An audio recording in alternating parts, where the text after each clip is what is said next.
Bonjour Hélène Périvier. Bonjour. Vous êtes économiste à l'OFCE et vous avez co-signé avec Bernard Gazier et Bruno Palier ce livre « Refonder le système de protection sociale pour une nouvelle génération de droits sociaux » aux presses de Sciences Po. Alors dans ce livre, vous avez travaillé pour votre part plus particulièrement sur la manière dont cette refonte pourrait permettre de lutter contre les inégalités socio-économiques hommes-femmes. Alors d'abord, première question, vous dites dans le livre que l'égalité entre les sexes n'a jamais été pensée comme un véritable objectif du système social et fiscal. Alors première question, pourquoi, comment expliquer ? D'abord parce que ce n'était pas du tout le modèle en vigueur à la sortie de la Seconde Guerre mondiale. L'idée de l'égalité des sexes comme l'égalité du partage du pouvoir n'était pas du tout quelque chose qui était dominant. Et donc le système de protection sociale a été conçu de sorte à permettre à monsieur de travailler, d'acquérir des droits sociaux et à madame de rester au foyer pour s'occuper des enfants, avec comme objectif ultime l'idée que ce couple aurait beaucoup d'enfants, puisque la préoccupation nataliste était centrale dans cette question de la protection sociale. Alors si l'on en revient à aujourd'hui, quels sont les points de blocage à lever pour justement permettre une meilleure mixité et comment la refonte du système social pourrait permettre de lutter contre ces inégalités ? Alors le problème, c'est que les femmes sont rentrées dans le salariat, elles se sont mises à travailler à partir des années 60 de façon très massive. Le problème, c'est que notre système de protection sociale et plus globalement l'État social n'a fait que s'adapter, se muter, mais n'a jamais été refondé de sorte à permettre une véritable égalité dans l'émancipation des individus entre les femmes et les hommes.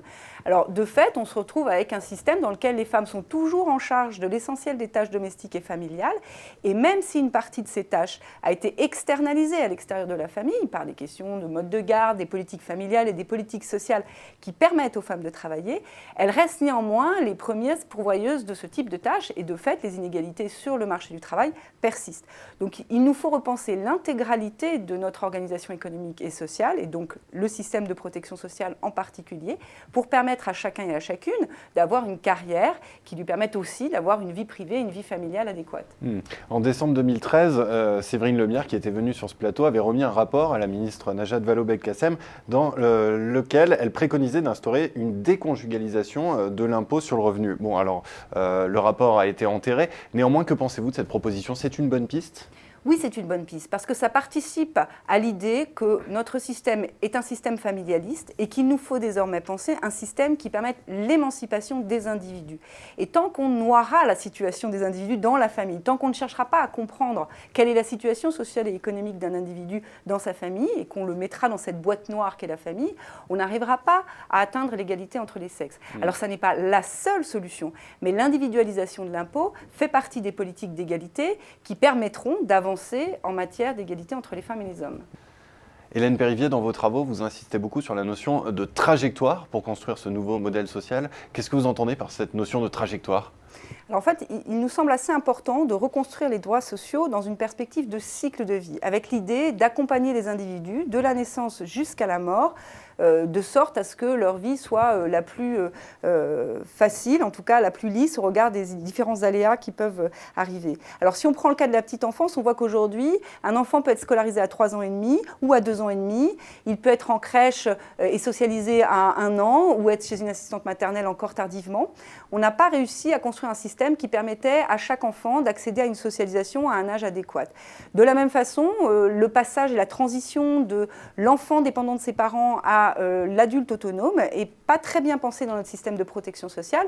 Si on pense aux revenus de solidarité active, pendant longtemps, les jeunes de moins de 25 ans en ont été exclus. Donc on a vraiment quelque chose à penser en matière de dynamique et de cycle de vie qui nous permettent d'accompagner, de construire ces droits sociaux tout au long de la vie, jusqu'à la dépendance, à la grande dépendance, pour essayer d'avoir un système de protection sociale qui garantisse l'émancipation à un maximum d'individus. Et vous estimez que l'allocation universelle n'est pas une bonne piste ? Pourquoi ?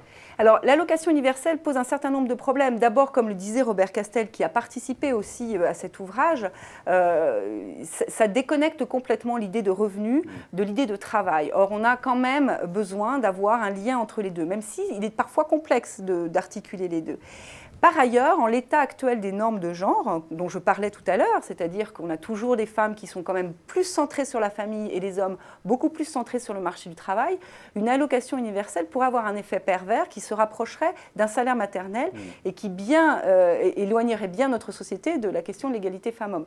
Donc l'allocation universelle est encore peut-être mal adaptée à un système en transition tel que le nôtre. Eh bien, Hélène Périvier, merci de ce décryptage. Je rappelle votre livre « Refonder le système de protection sociale » aux presses de Sciences Po. Merci. Merci beaucoup.